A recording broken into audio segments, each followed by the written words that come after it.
That was pretty fancy. Hello. Hi. Hello. Hello. Stoked. No more pictures. Pardon? No more pictures. Oh, I'm going to take other pictures. Are you kidding? I'm going to walk out onto the stage and snap one of the... I asked. They were like, sure you can. I was like, okay. So are you excited? This is the beginning of a whole new adventure for you, I suppose, as an actor. Potentially.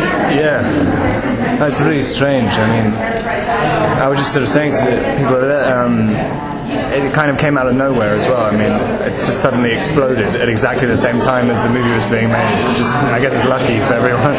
But it's really strange because, I mean, I went into it having not heard of the book and not even thinking it was like that huge a movie at all, and kind of, you know, it's ended up being this big cultural phenomenon. I guess it's kind of, it's bizarre.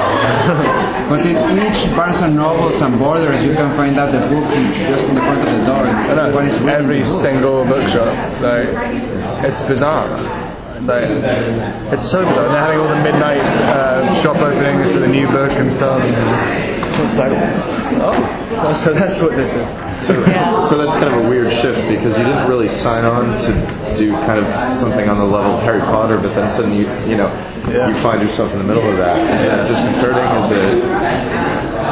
I think it's exciting. I mean, it's bizarre because you don't expect it, so it kind of catches you off guard. Like, it's one thing in your imagination to go, oh, a lot of people read these books. You know, you can sort of imagine millions of people read the books. And in your head, it's like, okay. And then, I mean, it's just a supporting role, and I had just finished filming, and there were no pictures of us in costume or anything released, and I literally had my hair in a ponytail, and I walked into a coffee shop, and I ordered my coffee, and the girl was like, playing Victoria on Twilight, and I literally was like, oh my god, and it was so bizarre. But then you suddenly go, oh my god, this could be really cool. This could be great. People might actually, I might actually do something people are going to see. That's awesome. Especially sequels for your character. Potentially, yeah. I mean, we really hope we get to do all three. That would be awesome. So, Robert, how different was it in terms of scale? Because Harry Potter was already a big thing. Yeah. I mean, I guess it was kind of it was different going into Harry Potter because it's kind of it's big already. Yeah, and you go into it and you can kind of, and also had a smaller role in that as well. I mean, actually, I didn't really come to terms with it then either. I just like, yeah, whatever. And the thing.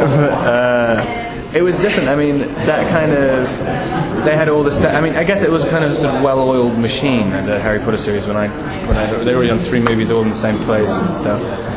Whereas this is a whole different thing, and also the weather conditions and stuff were so difficult to work with in those videos because we such specific weather, and everything's outside as well. And if it rains or if it's sunny or if it even deviates from being cloudy ever, then you have to go to a cover set. I mean, it's pretty intense.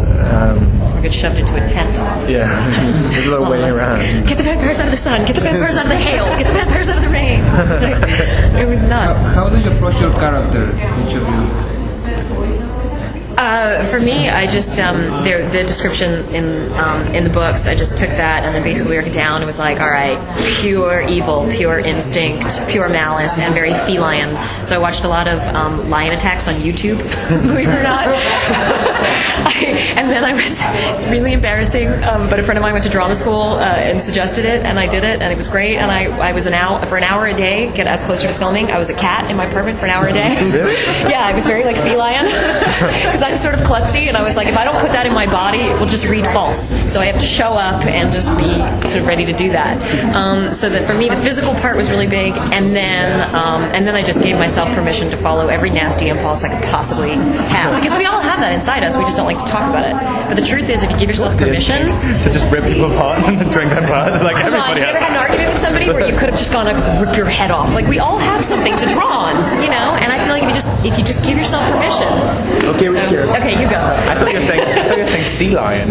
Sea lion? Yeah, what's sea lion? You're drawing on my sea lion. Wow, I really didn't see that. That's really subtle.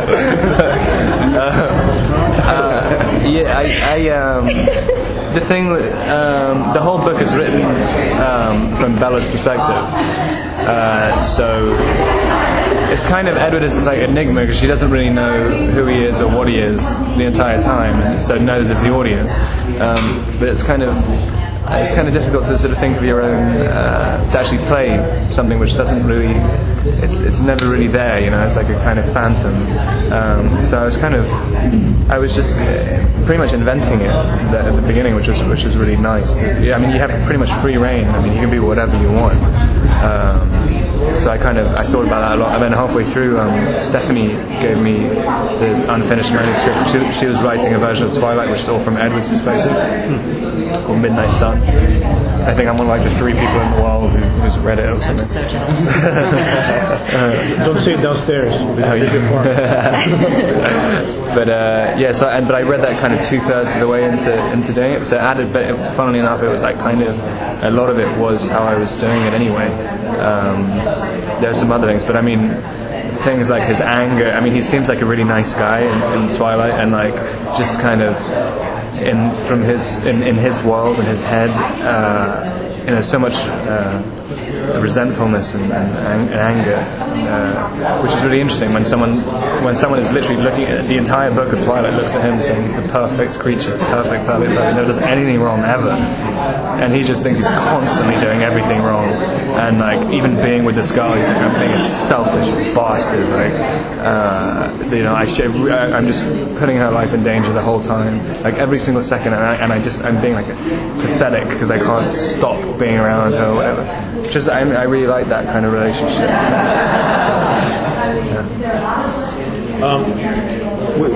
We pretty much saw every vampire in the world, in movies and in books and everything. And the ones in Twilight are pretty different. You had to unlearn everything you knew about the rules and everything.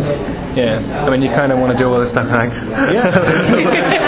and the fangs and all. Yeah. What are the fangs? Yeah, I mean, I think they're a lot more like. There's a lot more pain, especially in the Cullens, because I mean they're literally just denying the fact that they're vampires, and they are vampires, but they just pretend they're not, because I guess because Carlisle, my surrogate father, thinks that even though you are immortal and stuff, you still retain your soul, which is like the kind of thing with vampires, like you lose your soul when you turn into a vampire, but he doesn't. He just refuses to believe that. And so, and he teaches like the very few vampires who kind of follow him. You know, you do still have a soul. You just can't go around killing people. It's like it's not right, even though you want to so much. Like, and it's perfectly normal for you to do it. I mean, that's what you are as a new creature, as an animal. You go around and you kill humans, but don't do it because it's wrong. So you're constantly fighting against that, which is I don't think that's really been done well. I mean, it's to such a degree. I guess it was kind of done in Buffy. What about this crazy fan base? You mentioned one silly nickname and you're stuck with it forever. And you mentioned the lullaby, and now everybody's freaking out if we're going to be composing the lullaby. And this crazy fan base, like going into the coffee store early on. Yeah. How has that been dealing with? I mean, the weird thing about it, for some reason, I guess it's because kids, like, well, not kids even, people who read books and get really obsessive with books, I think they're just, by definition, like, much more kind of logical and normal, like, than people who just kind of like, obsess over like a TV person or something like that. Well, I shouldn't say that, but anyway.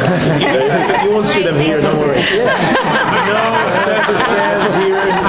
No, but I mean, the people who get the book thing, I mean, everyone's really nice. Like, they come up to you and they're like, you know how you kind of see some fans, like when you're watching like things on MTV when like people just freak out. Yeah, like, No, they're wet really their pants and stuff. Yeah, no, they are nice. Yeah. They're respectful. They're grateful. I think a lot of them that their world is being brought to life. I think they're really like there's that really nice appreciation thing where they're like amazing. I get to see it on screen, and you know, They feel they're really supportive. attached. They're like attached to it. Being like a Twilight fan now, I think, is like a thing which people sort of like claim it. They're saying, like, I'm a Twilight fan. I'm part of the club. Like, I mean, They have their own like nomenclature. And yeah. totally. Strange. All right, thank you guys so much. Guys. Bye-bye. And good luck downstairs.